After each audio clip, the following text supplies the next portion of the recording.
Hello? Hello? Hola. ¿Cómo estás? Estes. Park? No, I heard somebody call it Eastus Park. The other day I had a customer call and they were like, we went to Eastus Park last year. And I'm like, Did you? Because if you went, they would probably correct you. It's not Eastus Park. I didn't correct him because I'm like, I'm trying to help you out and not make fun of you. That's funny. Welcome to This Is Colorado.net Season 2, Episode 4. Hello, Stephanie. How are you? I'm just Ducky, Mike. How are you? I'm Ducky as well. So you're cool on top and paddling like hell underneath? Yep. Me too. It's spring in Colorado. Yep. That's what we do. Because, we got a huge storm last night. Oh my gosh. Epic. I mean, the snow forecasters were calling for 0 to, what did they say, 14 inches? Yeah. Guess what we got? Nothing. Neds.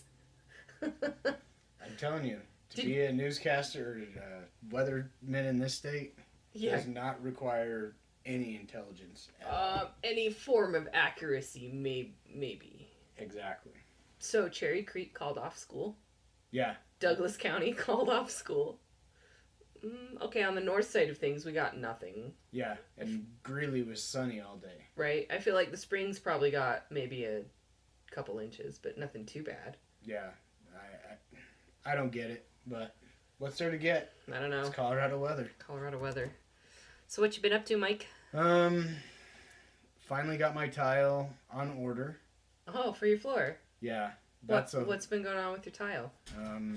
Home Depot's been messing and screwing me around, so... Or they've been screwing with your emotions? Yeah. Pretty much. I got some new shoes yesterday. Ooh. I went golfing last weekend with my twin brother, and that's about it. That's a beautiful time. Yeah. Work all week, and that's it. Nice. How did you fare with daylight savings time? I always fare well because it always ends up on the weekend, so... Oh, nice. Well, it screws me over because I'm a mom, and you can tell your kids that the time has changed, but they don't understand. They're still hungry at the same time, and they want to know why we're going to bed at the time we're going to bed. I don't know what to tell you, Steph. It screws us up for like a week. There was another measure to have the state not participate in daylight savings time, but they shut it down. Yep. And their reasoning was it might confuse the tourists. Screw the tourists. That's exactly This what is I our thought. state. Wah, wah. Oh, you're traveling from Japan? Oh, we wouldn't want to freaking screw up your time zones. What, because nobody from Kansas would understand? I'm pretty sure we could figure it out. Yep. People do that with Arizona all the time. Yep. It was stupid. Yep, totally stupid. Anyway, so daylight savings time screwed me up for at least a week. How have you been? What have you been up to? Got my taxes done. High fives? It's always a relief. Also got my son involved in soccer. That's awesome. So we've been to a couple of practices, and he has his first game tomorrow, so that's Sweet. exciting. So it's his first team sport. He's super excited about it. It's really fun to watch him. Yeah. Yeah. I remember being that age, playing soccer. It's a good time. Yeah, great time. And I went to the dentist today. How'd that go? I got my pearly whites polished. Awesome. It's a good time. It's a good feeling. They feel nice. Nice and white and Just untartared. Are they detartared? Cool. So for our first article, we wanted to check out this mention from the Denver Post about Lakeside amusement parking structure hit by car, partially collapse. So, part of a parking structure at Lakeside Amusement Park collapsed after a car crashed into it late Friday night. Lakewood police had attempted to pull over 33-year-old Rudolph Valentino Garcia, who they say was recklessly driving a black Acura near Sheridan Boulevard and West Colfax Avenue at about 11:30 p.m. Lakewood Police Department agent Rob Alberts said. Alberts? Garcia reportedly took off quickly when the officer turned on his lights and siren, running a red light on Sheridan Boulevard at West 17th Avenue. Police protocol is to not chase on traffic charges as it's too dangerous for the public and officers. Shortly after, Garcia crashed into the Lakeside Amusement Park's covered carport on the northeast side of the park off West 46th Avenue and Sheridan Boulevard, Albrit said. Garcia was taken to hospital where he is being treated for non-life-threatening injuries. Once released, Lakewood police intend to jail Garcia on charges of felony eluding, driving under the influence, driving as a habitual traffic offender, and reckless driving. In 2008, Garcia pleaded guilty to attempted reckless assault. In 2010, he pled guilty to possession of a controlled substance. Story was up. Sounds to me like this guy is just a bad driver and has a history of driving bad and making bad decisions, but at least he didn't hit the tower. Yeah. I mean, it's right next to the tower, but the way the news reported it, you would think they crashed into the tower and it collapsed. Good Lord. Yeah. And my mom has a friend, she used to work at Lakeside, that actually lives in that tower, the owner of Lakeside. So your mom used to work at Lakeside. Correct. Got it. And the owner of Lakeside lives in the tower itself. Well, that's neat. Yeah, and she's got all kinds of crazy stuff in her apartment. I want to live in a tower. I do too. Seriously, I'm jealous. All right, well, moving on past Drunken Fools. We interviewed the part owner of A Taste of Peru Cooking School. It was a fantastic experience. Oh my gosh, it was really great. So I've never taken a cooking class before. Have you? No. I mean, other than... I'm just naturally this kick-ass, so... You don't need any more classes. Yeah, no. Amazing. No arguments here. But anyway, in the course of that interview, we learned that potatoes did not originate in Ireland, where I thought they originated. Nope. You would be way off. I was way off, and I was corrected. You were. I can accept corrections. Yeah, I can too. It's okay, nobody's perfect. They actually originated in Peru, believe it or not. There was over 3,000 different varieties of potatoes cultivated in Peru when the Spanish conquistadors decided to conquer it. Bastards. Rude. Very rude. Anyway, so it made me curious because I know that there are potatoes grown here in Colorado. Yep. So we did a little bit of digging. What did you know about potatoes prior to all of this, Mike? You can make vodka out of it, or out of potatoes, and I usually store mine under the kitchen sink or in the bottom of my pantry. That's a lot of potato knowledge. Yeah, and I only had maybe 6 different varieties. Yeah, I didn't know that there were that many varieties, for sure. I had no idea. I knew that if you put an apple in a bag with the potatoes, they won't sprout their little sprouty parts. And I knew that Irish poteen comes from potatoes, which is, they call it Irish moonshine. So it's definitely hardcore and not tasty. But it does the job. Yeah, it definitely does not taste like a potato. No. You'd think a potato would taste. It's not delicious, I'll tell you that much. So anyway, in looking into that, we learned, according to coloradopotato.org, that there are over 70 varieties of Colorado potatoes grown here. Wow. That's a lot. From russets to yellows to fingerlings to reds and others. Others include varieties like All Blue, Asterisk, Cherry, German Butterball, Kennebec, Midnight Moon, Purple Majesty, and more. I like the Purple Majesty. I wonder if I ate that, if I would just sing that song in my head. I'm pretty sure I would. What, Purple Mountain's Majesty? Yeah. And then Amber Waves of Grain. I'm pretty sure I'd sing that. Yeah, probably. And I've had the purple fingerlings, which are awesome because they look just like the picture does. Interesting. Yeah. You cut them open and they're bright purple.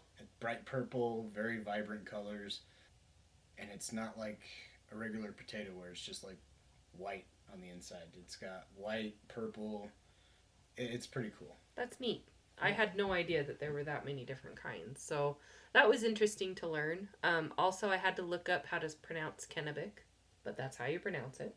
Not Not to be mistaken with cannabis.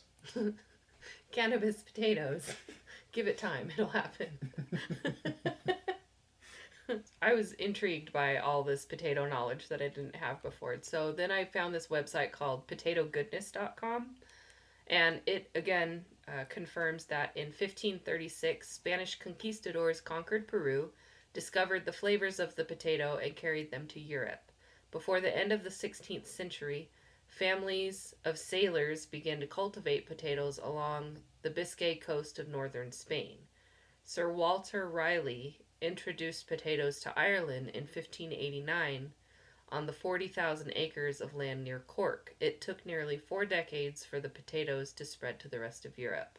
But once it did, they figured out that it was a great source of vitamins and it was really all you needed for sustenance, and they could provide for nearly 10 people for each acre of land cultivated, which was kind of a big deal. That's awesome. The 1840s had a major outbreak of potato blight, a plant disease that swept through Europe, wiped out the potato crop in many countries. The Irish working class lived largely on potatoes, and when the blight reached Ireland, their main staple food disappeared. This famine left many poverty-stricken families with no choice but to struggle to survive or emigrate out of Ireland.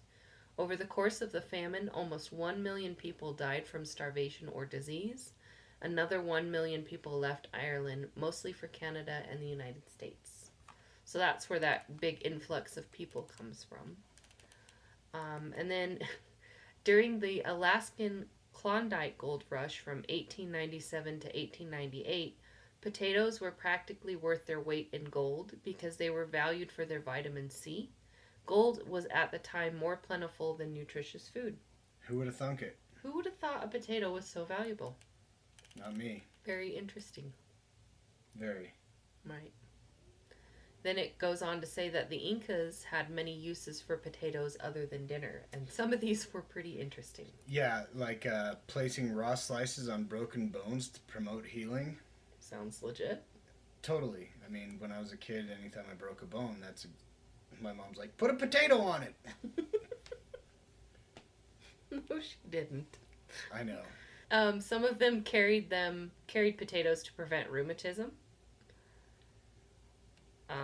This one I thought was great. Measured time. So by correlating units of time by how long it took for potatoes to cook.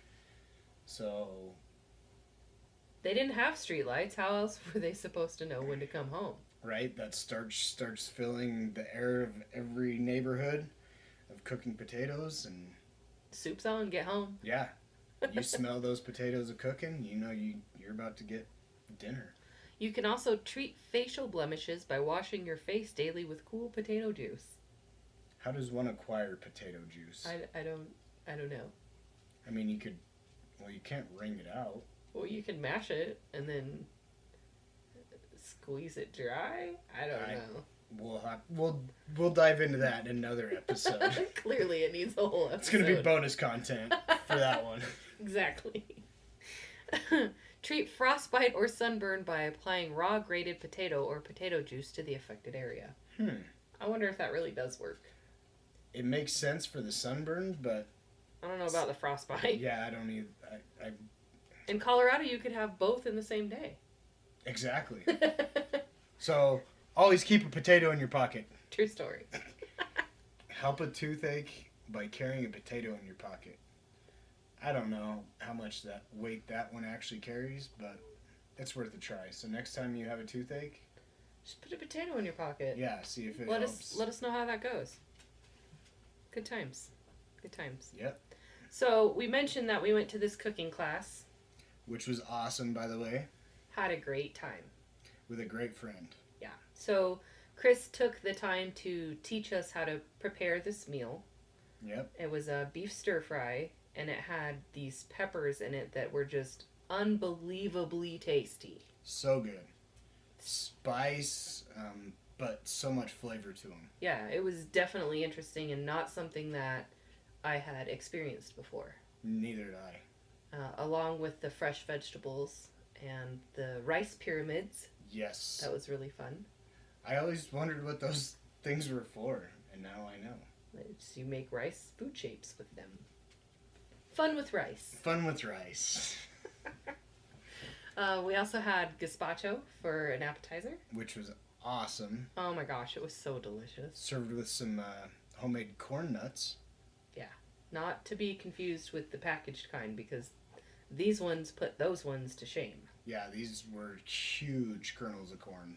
It was delicious. Fantastic. Right, so then Chris taught us how to cook the meal, and he taught us all about what oils to use and all kinds of information about the food and the nutrition that you get from it. It was really a rich experience. Very rich. Ate a fantastic dinner together after preparing it together, and then we were treated to some delicious dragon fruit mousse. Oh, heaven.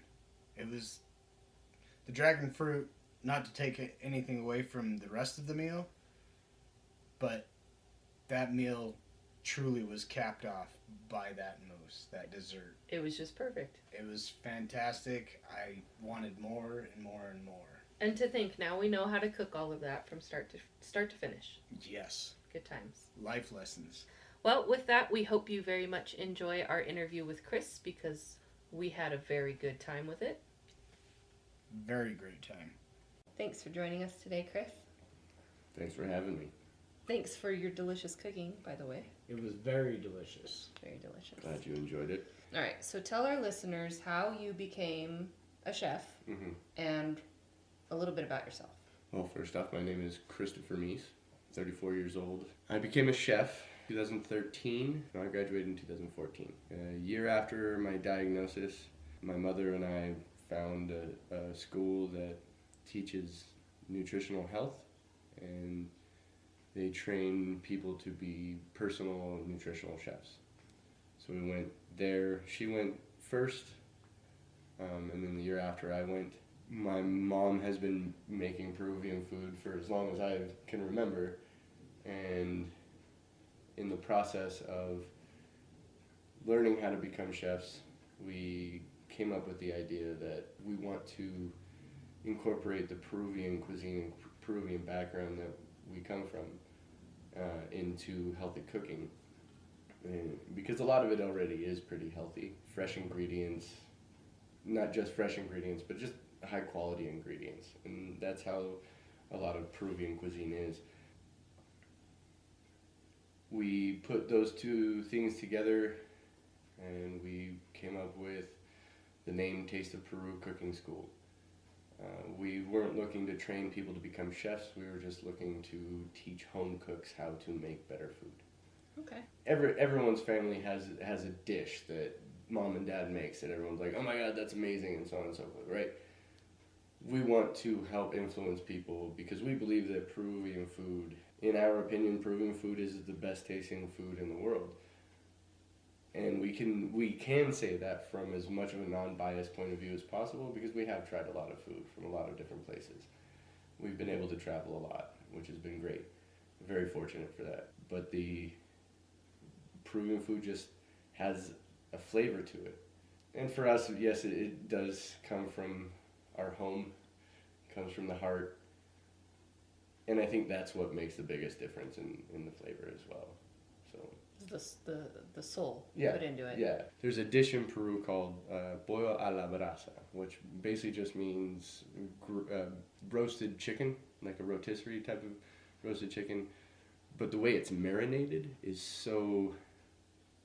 That's what makes a world of difference for it. It's got 3 different kinds of peppers in it. It's got oregano, it's got thyme, it's got basil, it's got beer in it.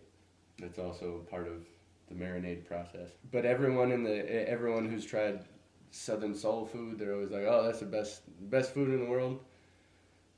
I want to put the pollo a la brasa up to the test on that because I have a feeling that would blow it out of the water. Nice. You gotta let your soul glow. Yes. Cool. All right. So, when did your school open? We Officially. opened officially October 21st, 2015. Okay. It's awesome. And how are things going so far? In the year and a half that we've been in business,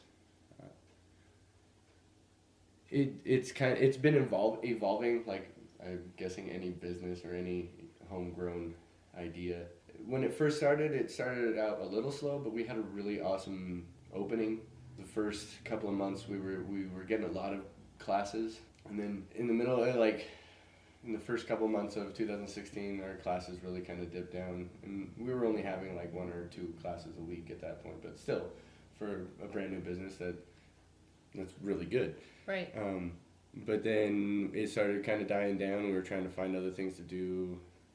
My mom came across the Westminster Chamber of Commerce, and that's been actually bringing us a lot of business. But it's also inspired us to kind of do a few different things, because there's something special about sharing a meal with people. Very special. Like, no matter who you are, it's really hard to hate someone once you've shared a meal with them. But when you've cooked a meal with someone, it's a whole different kind of bonding. It's a whole different experience. So there's a lot of businesses who have actually asked us to either cater an event for them, where they were just having bigwigs come in and they wanted catering, or they needed a good team building project. Which is awesome. Yeah, and if companies are going to pay us to teach them how to make food so that they can have a team building experience, so they can have a better work environment, and they all know how to make an awesome meal together, we couldn't really ask for more on that, because that was it was just it was another thing that we just decided to add on to it, where we are specifically now going to different companies through the Westminster Chamber of Commerce, which has been a huge help for this. But we'll go to them and we'll just sell that whole idea of just, if you guys have new recruits or this or that, or you've got a team of people that work well together but you want them to work better together, have them come and learn how to make a delicious meal together. Right. And your team of workers will be much appreciative of the food and the experience. I can see that. Yeah. One of the things that we do like to focus on with classes as well is just telling the history of the dishes and stuff like that. Because the history of Peruvian cuisine is like, I mean, you could equate it to any history of anywhere.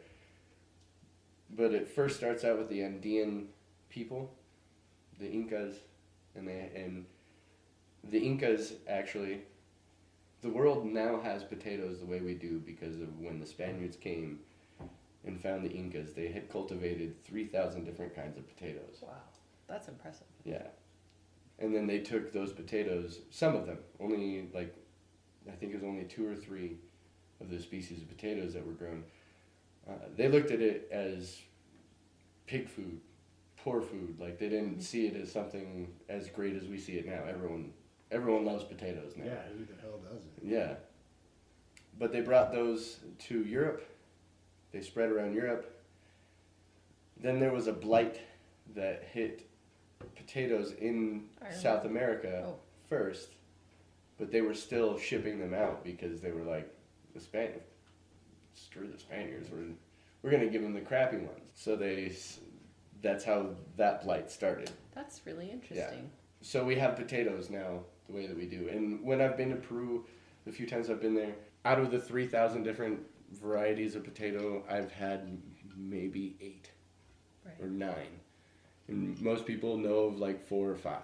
Yeah, I was going to say, I know maybe 6. I mean, we've got the russet, we've got the red, we got the Yukon, we've got yellow potatoes, we've got, fingerlings, all potatoes. Yeah, all different kinds, right? And that's just a small portion of what Yeah. there was, or is there still? There is still, I don't know if there's still 3,000 there, but there is a lot. There's a festival that happens in Peru called Mistura, which is basically translates to mixture. Cultural mixture is what the word basically translates to. But they pull in from all over Peru, all the different regions, food that comes from the mountains, food that comes from the coast, food that comes from the desert, food that comes from the jungle, food that comes from the cities, food that comes from different cities, and so on and so forth. And they all just come to this huge festival that lasts about a week and a half. That's cool. And you couldn't try all of the food in one day. You couldn't try the variety of all the food in one day. It'd be impossible. You'd have to go back at least 2 more days. because of so much variety. And there's a market that they have there where people will come and sell their goods from the different places. And there's always 3 or 4 booths that are selling potatoes, and they always have the potato, like they'll have a basket of potatoes and all different kinds, and they'll all be cut in half. And the colors that are inside of these potatoes is just like you're so surprised because you didn't realize that there were so many different varieties of just potatoes. And all the ones I've tried are excellent. There's some that are in the lines of superfood, like sweet potatoes and stuff like that. And they're just so nutritious. You could survive on just those potatoes for a while. It's just a beautiful history. So you've got that.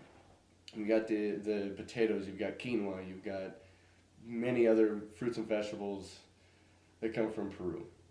There are other places in the world too, but potatoes are specifically the one that you can say originated there. So the Incas came, or had theirs. The Spaniards came. They brought the Moorish influence that they have already in their cuisine. So they had all that. They also brought their black slaves with them. So then now you have the African influence. So the Spaniards took over. They conquered the Incas. They conquered the natives. They all basically became slaves too. Then they mixed them with the African slaves. And the 2 sets of slaves basically were just like, hey, you make food this way, we make food this way, let's kind of put everything together. There's a dish called anticuchos, and it's beef heart marinated overnight in Peruvian spices, and it's cooked over a fire. Like, you got to get the fire on there. You got to eat it within the first half hour of it being cooked, otherwise it's just chewy. It's still flavorful, but it's just chewy and hard to eat. But when I was vegan in college, if anyone would have made that dish for me, I would have turned in my beet card without even thinking about it. It's that good. Nice. But you don't get beef heart here in the States very much. Or if you do, you have to look for it. You have to know. So you either have to know a butcher or just a place that does. The only place I ever saw it was in San Diego at a Ralph's. Really? Yeah. Beef heart and cow tongue. Which was really weird because they didn't know what bratwursts were. That is weird. That is. How do you have these 2 things but you don't know what this is? I think it's a testament to how unique American food is. Like, there's so many different cultural influences that we do have a wide palette. Yeah, it's been a melting pot kind of since the beginning of the country. Yeah. And people have been bringing their influence from wherever to the food we have here and to the culture we have here. Right. I think the food that we have here, there's only a few things that we can genuinely claim being American food. Apple pie. Apple pie. Hamburgers. Which was invented by a German. I know. But Here- it was here in invented by a Colorado? German. In the States. In the States, so yes. Technically, it was American. Yeah. I mean, the pizza that we have here in the States that we're familiar with you're not going to find that pizza anywhere else. No, that was invented here. Yeah. But that was very strongly inspired by an Italian bread. Yeah. Once again, it was created here in the States, so it's American food. So you mentioned you have a diagnosis. Would you care to share about what that is and how nutrition impacts it? Yes. In 2013, I was diagnosed with multiple sclerosis after a bout with a lot of weird symptoms that made life really hard for a few months. And in my research, once I got diagnosed, there's a doctor called Dr. Terry Wall, and she had been diagnosed with MS. She had it for 10 years, and by the end of those 10 years, she was in a zero-gravity chair. She couldn't do her practice. She couldn't do anything. She could hardly move. Her kids were kind of young at that point. They were in their mid to early teens type of thing, so they all didn't understand it as much. And she basically got fed up because she had access to the best drugs there, best drugs possible. She realized something is wrong because the drugs that are given... So MS, she found that when people have MS, there's a deficiency in their cells. Specifically, the mitochondria don't have the right amount of... They don't have the right stuff to create the energy most efficiently that they can.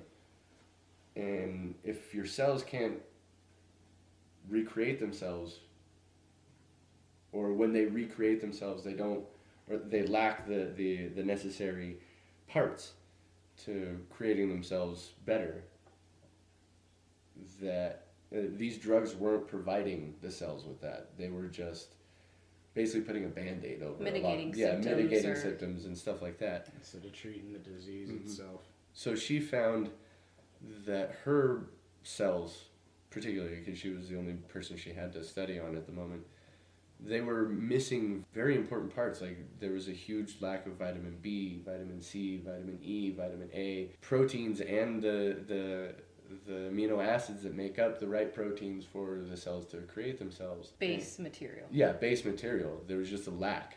And it wasn't because it wasn't in her body, it's because it wasn't being absorbed correctly. And there was just it's a whole process of how the body digests, absorbs, and allocates all of these things. But because her body was struggling to make all this happen, she realized something needs to change.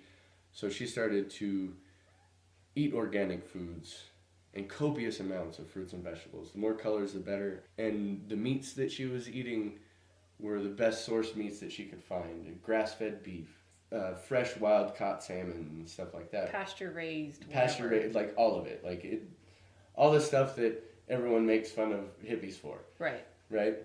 But she also realized that in order to truly mitigate a disease as powerful as multiple sclerosis, when she was saying copious amounts, it's like 9 cups a day of just fruits and vegetables. Wow. And then you can eat organ meats and stuff like that. So it's a lot of food. So I started with a shake. I started with this smoothie that I would make. And I would make 9 cups of fruits. I would just pack a blender, a big blender. I think I had a Ninja at the time or whatever. And I started with the greens, and then I put in all kinds of different colored berries, and then I put in other things, like I put in ginger, but actual ginger root, not just the powder, and I was sourcing everything. And within the first year, I noticed my symptoms pretty much go away. Wow. That's awesome. That's a testament to how powerful eating clean really is. Yeah. I mean, it was definitely intense. My mornings aren't always the quickest. I'm not the quickest at the mornings, and I haven't been since then.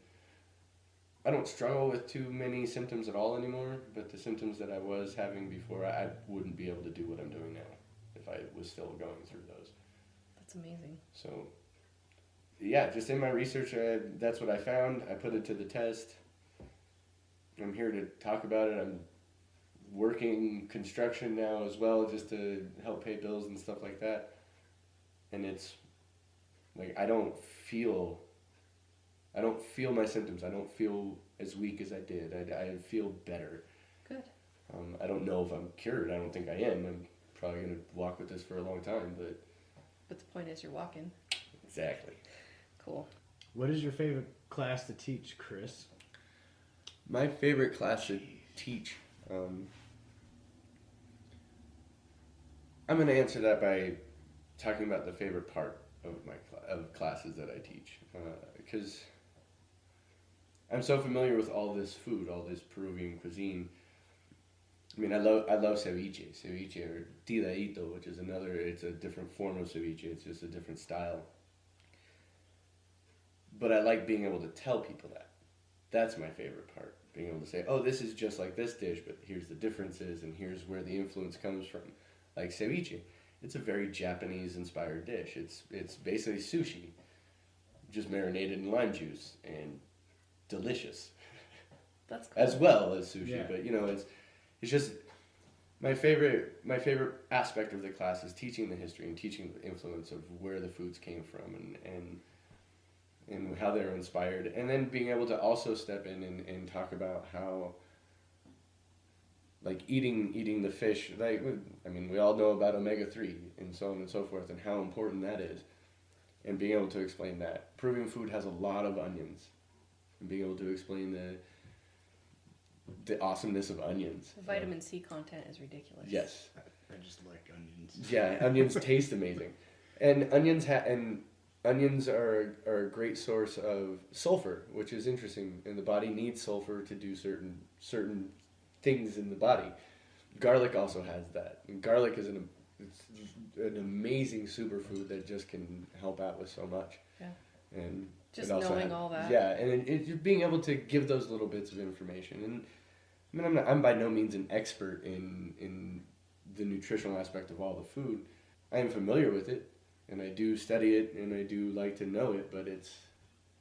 You also have that real world application. Yeah, it's like, cool, this is healthy, which is great, but most importantly, it tastes really, really good. And when put in this order of things, it's going to come out tasting like someone just blessed you with gold or something like that. Like it's Heaven just, on a plate. Yeah, that's my favorite part. That's cool. So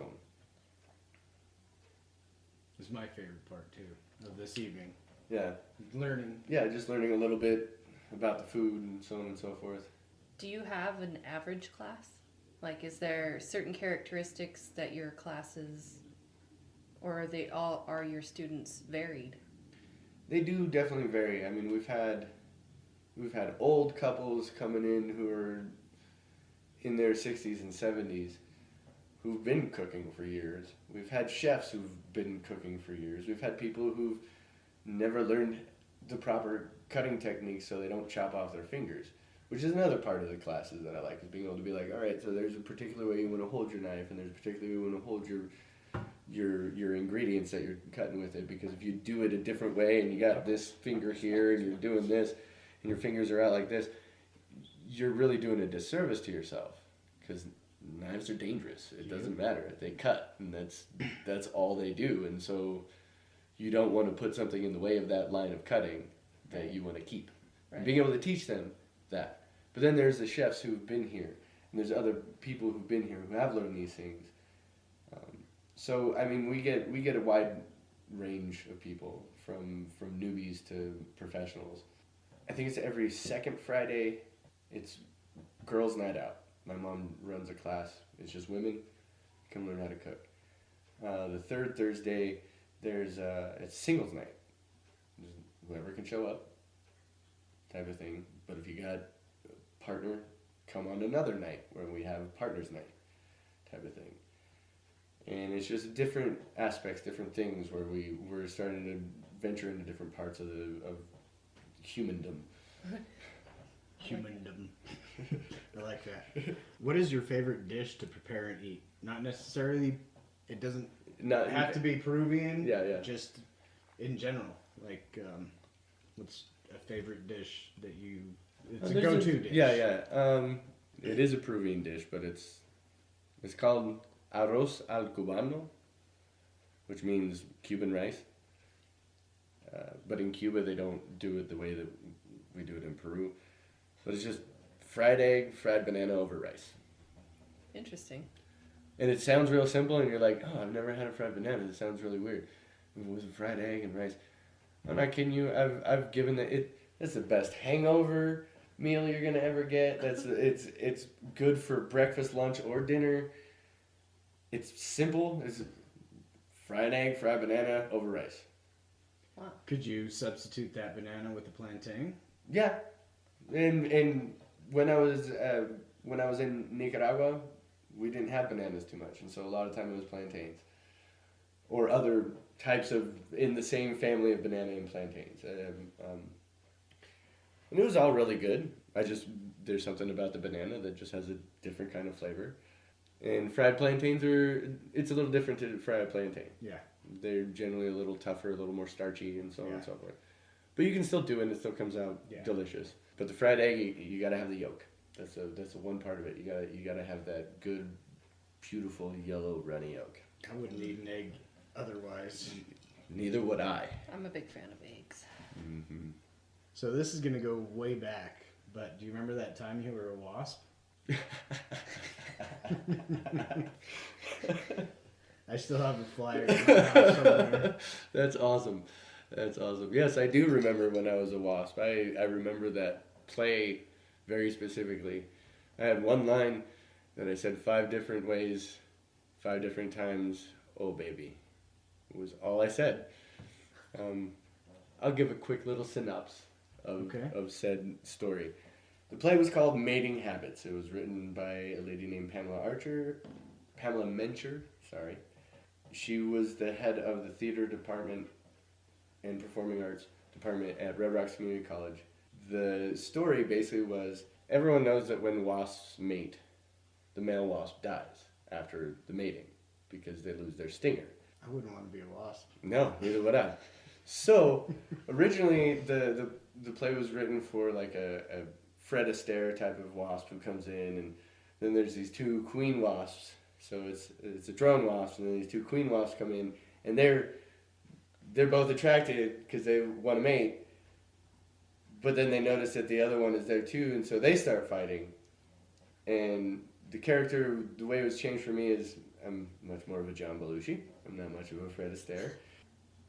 Both could dance, by the way. Yes, both could dance. Both danced very, very well. And Belushi, as big as he was pretty light on his feet. He was. He was kind of a badass in a lot of ways. But so I was more of the John Belushi type of. Had a construction. Anyways, the 2 queen wasps were fighting over me, and then it was my turn to mate, and I had a giant black stinger. And I had to pretend squirt all of my juice on stage. This thing is 3 feet long and about 6 inches in diameter. And every man's dream. Yeah. So like a horse's wing doodle? Exactly. So I mated with one wasp, and then the other one tried to get me to mate again, and then I died. And then they both died. Because there was a giant fly swatter that killed them both. Oh, baby. Oh, baby. That's good stuff. So, yeah, I was a wasp in college. And if I find that flyer, I know I have it somewhere. We'll take pictures and put it on the website. Awesome. All right, so tell us about your recent trip. Where'd you go and why'd you go? Well, first I went to Peru with my mom. We went to visit family, which was awesome. We went to Mistura, which I was talking about earlier, and we went to learn more Peruvian cuisine. We trained under 4 different chefs while we were there this last time. That's an intense trip. Yeah, it wasn't a vacation by any means. Like we weren't there lounging or doing anything. We were constantly going somewhere, doing something, which was awesome. Like I loved it. Food is delicious. My family is amazing. We went to Peru, did all of that. That was a month. Came back, and I was supposed to drive to Nicaragua. We were going to drive down there. We were going to drive along the coast, the Mexican coast, which I'm suspecting would have been amazing and beautiful. But we just kept running into problems to get over the border. We also realized after packing everything that our gas mileage presumptions beforehand were wrong. Our calculations were wrong, and it was going to end up costing about twice as much just in gas. Oh my gosh. To get down there. So we were just like, all right, let's turn around and go back.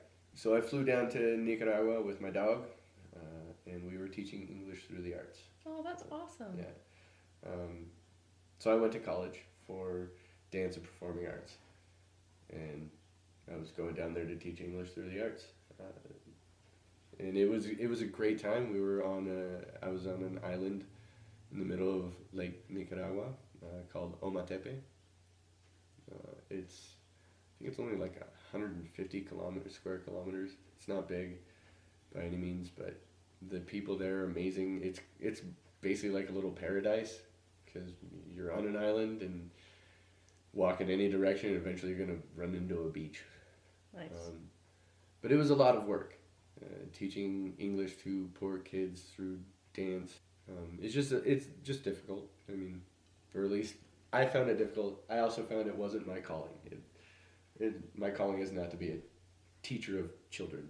But it's also another feather in your cap. I mean, Yeah. I feel like you've done a lot of wide and varied things. You know, you've had a pretty colorful existence thus far. Yes. Yeah, from being a wasp to a guardian angel to an interpretive dancer to a chef, A teacher. a to a power teacher. lifter. Yeah, a that's right. teacher. Played rugby. Good times. Yeah, when you were playing rugby, you were a big kid. Yeah, I was. So you touched a little bit on how a lot of the Peruvian cuisine comes from a place where people aren't spending a lot on their food. True. They are not spending a lot on their food normally, but there are a lot of really expensive restaurants down there that serve a lot of the same meals that we teach here and that come from these poorer backgrounds. But as we all know, you go to an expensive restaurant, it's the whole experience that Right. you're paying for. It's not just the fact that you're... I mean, I've paid $20 for a hamburger and I've paid $2 for a hamburger, and in the end, they're both just hamburgers. Yeah. Right? Right. So, Do you think that Americans have a different relationship with food than the Peruvians you've studied with? yes. In the Latin culture in general, but in Peru, this is where I learned it. Each meal, like, it doesn't have to be shared with the family, but at least one meal a day is shared with family, whether it's breakfast, lunch, or dinner. Usually it's lunch. Lunch is their biggest meal. That's when you'll eat a egg sandwich for breakfast with a cup of coffee. But for lunch, there's a salad, then there's an appetizer, then there's always bread. Then there's a main dish, or there's a soup and then a main dish, or the main dish and then a soup, and then a dessert, usually. And it's just a big meal. It's just a big feast. And that's how lunches are all the time. Whereas I feel like in the States, yes, I know that there are people who do have a respect for food where they do eat with their families and so on and so forth, but there are some, I would say the majority of Americans don't. In fact, the majority of Americans, they're lucky to spend one meal with family a week. Yeah. And at Because they're all so rushed. Like, how many times do people eat in their car? You know, and that doesn't happen in Peru. That never happens. People, if you're hungry, you're gonna already know, okay, around this time I usually get hungry, so I'm gonna work till this time or go to school till this time. I'm gonna go eat.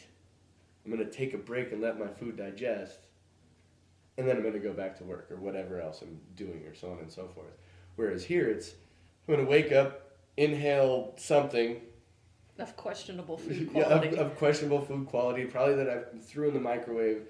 It got processed 10 different ways and is in a package, and Has no nutritional value. yeah, or it has some protein, and you're justifying, oh, it's got some protein, but your body's really not absorbing it because it's also combined with all this other crap that gets in the way of your body absorbing it as well as it could. And then you work and work and work. Oh, well, I was going to go to lunch, but I really need to work. Oh, I'm going to go home for dinner after I'm done working again, but, oh, it's like 9 o'clock at night, and I'm home, and I'm going to crack a beer and go to bed. I might eat a sandwich somewhere along in there. I'm going to eat at my desk. Oh, I've got a meeting I got to run to. This is the only time I have to eat something, so on and so forth. So the respect for the time, or just the acknowledgement of the time needed to enjoy a meal is lost here. And it's not everywhere, but I would say the vast majority of America has lost that connection with their food. I agree. I And agree. I think that's one of the biggest underlying problems of the health issues that we have here in the States too, is that we have the highest rate of cancer, highest rate of diabetes, highest Heart failure, all these things, that all of them can be boiled down to our connection with food. I can agree with that. Can you give our listeners a tip that they can use in their next cooking session? Yes.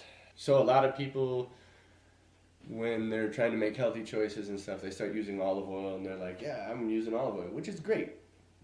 But don't cook with olive oil. It has a very low smoke point. Once your oil starts smoking, it's it's not going to kill you toxic, but it becomes toxic and your body isn't getting the nutrient value that comes from olive oil. Cook with coconut oil. Cook with avocado oil. Cook with rapeseed oil or grapeseed oil. They're both the same thing. Because they have a very high smoke point. They hold on to their nutritional value much better. And olive oil is just really, it's supposed to be a finisher. It's supposed to be on salads and stuff like that. Whereas coconut oil and avocado oil and grapeseed oil have a higher smoke point. So those are better to use for things. If you are going to fry or if you are going to cook with oil. That's my little tidbit. And you can also use grass-fed butter. Because it's the medium chain triglycerides that you're looking for in I your like fats. to put that grass-fed butter in my coffee. It's a delicious addition. I like to put coconut oil in my coffee, actually. Yeah? Yeah. It just makes it... I've tried to eat coconut oil in my smoothies, but it solidifies if it gets cold, Yeah, and then it's it weird. does solidify. Yeah, it is weird. I tried it once and I was like, why is this so awful? I actually, because of that reason, for my smoothies, I started doing this when I was talking about my smoothies earlier, but I started actually putting avocado in my smoothies. Yeah, it's because it's the good fats. It's good fats that your body wants. Yep. So that's what I started doing. If you could encourage our listeners to do one thing when it comes to their food, what would it be?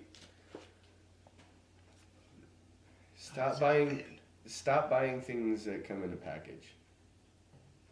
That's the biggest thing I could tell you. So my mint's no good for you? I'm just kidding.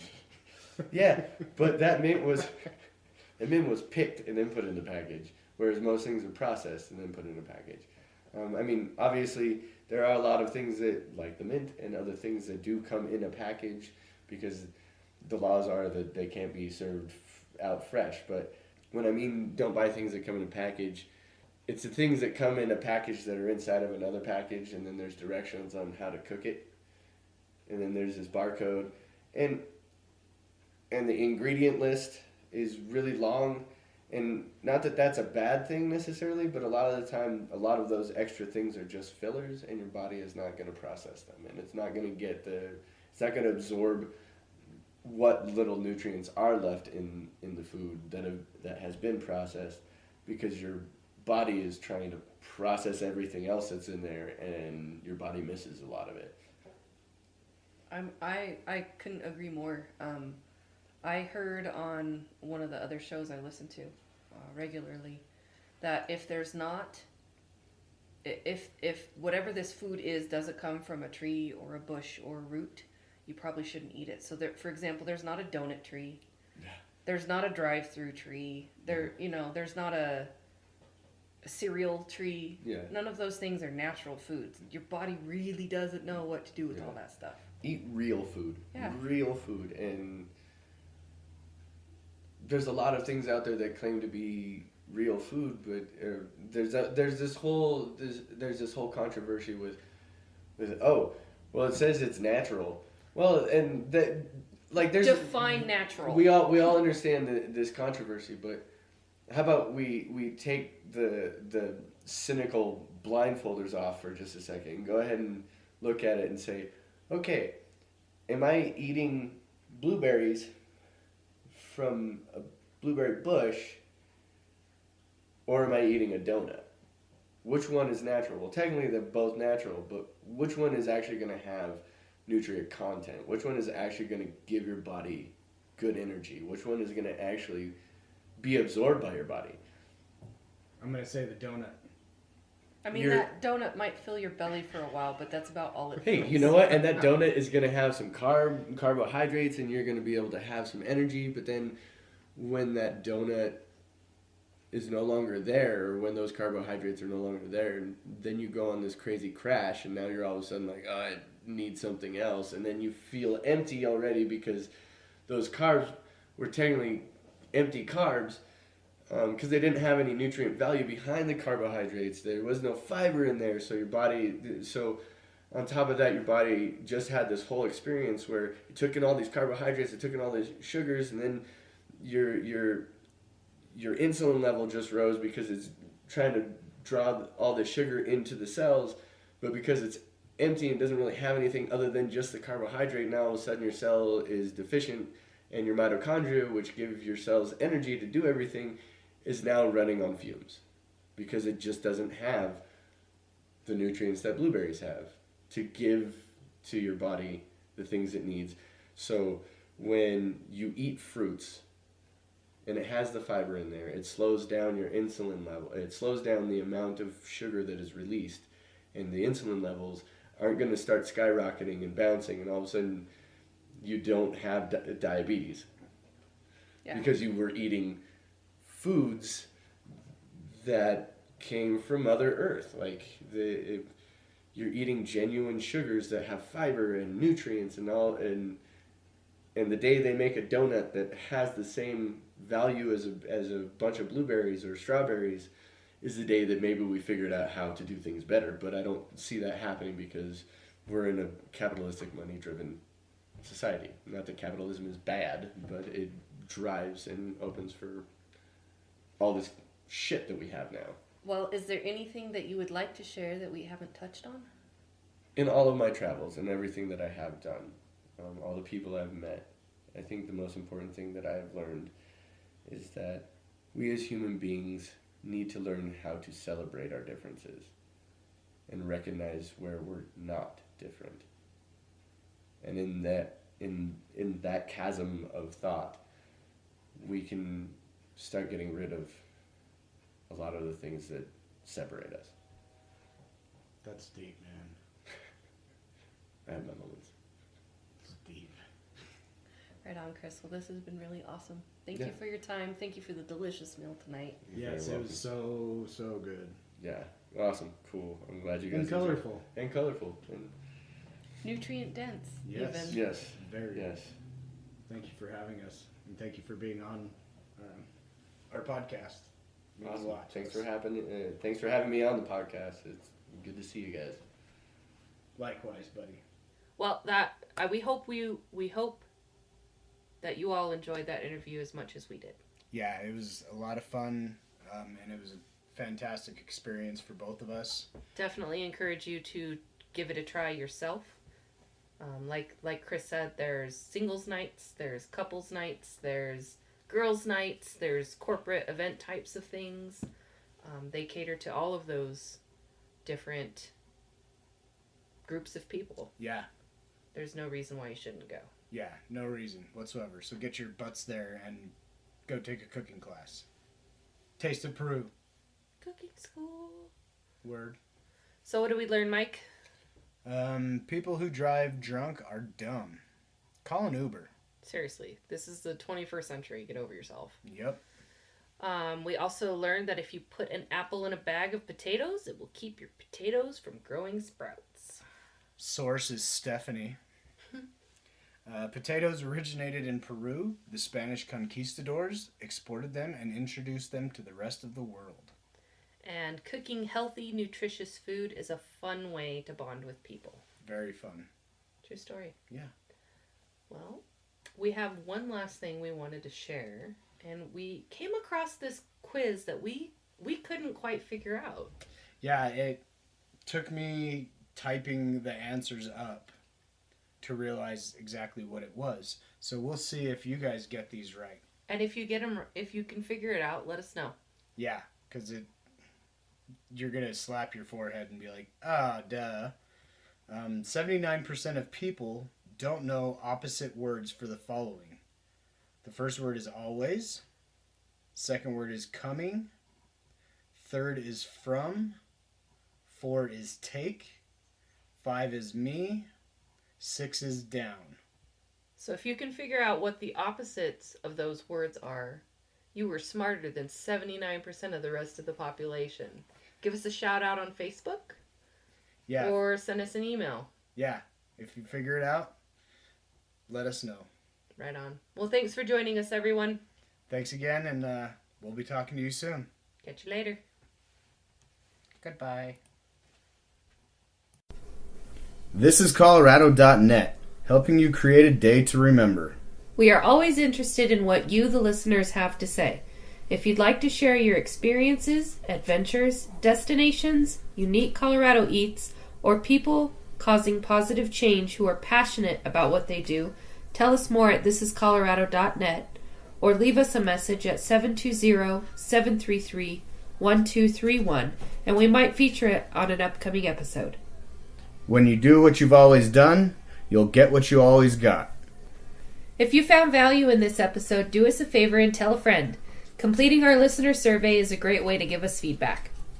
All of our links from this episode are in the show notes or at thisiscolorado.net.